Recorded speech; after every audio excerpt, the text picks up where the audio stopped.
সর্বাধিক motor cycle ও private car চালিয়ে দেখাচ্ছেন বাংলাদেশের সর্বশ্রেষ্ঠ মোটর সাইকেল ও প্রাইভেট কার খেলোয়াড় নীলফামারী জেলার সৈয়দপুরের সন্তান এস.এম. রাশেদ।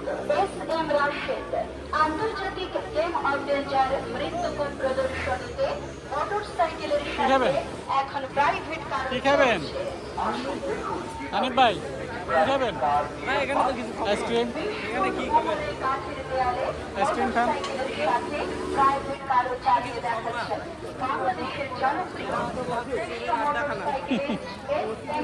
বসাইছেন আপনারা সরের আড্ডাখানা? মান তো ভালো না মানে দাম হচ্ছে দাম নাই উল্টা পাল্টা বেশি। এদের টাকাটা তো ভাইয়া তুলতে হবে, 1,30,00,000 টাকা দিয়ে এই জায়গাটা দিচ্ছে। এই টাকা কোথা থেকে উঠাবে ওনারা? কয়েক কোটি বলে প্রতিদিন ব্যস্ত ইয়েতে। ব্যবসা ঠিক আছে, কিন্তু কথা হচ্ছে যে এই টাকাগুলো তো আড্ডাওয়ালাকে উঠাইতে হবে, যিনি কোম্পানি নিয়ে আসে এখানে দিচ্ছে। এইসব মেলায় এখন ভালো জিনিস তো থাকে না, বক্কর চক্কর জিনিস পেয়েছে। ওরা তো সেই জন্য সেনাবাহিনীর জায়গা খুঁজে নিছে, এখানে কেউ আসে হাঙ্গামা করতে পারতেছে কেউ না, disturb করবে না। একটা দিয়ে ব্যবসা করছে।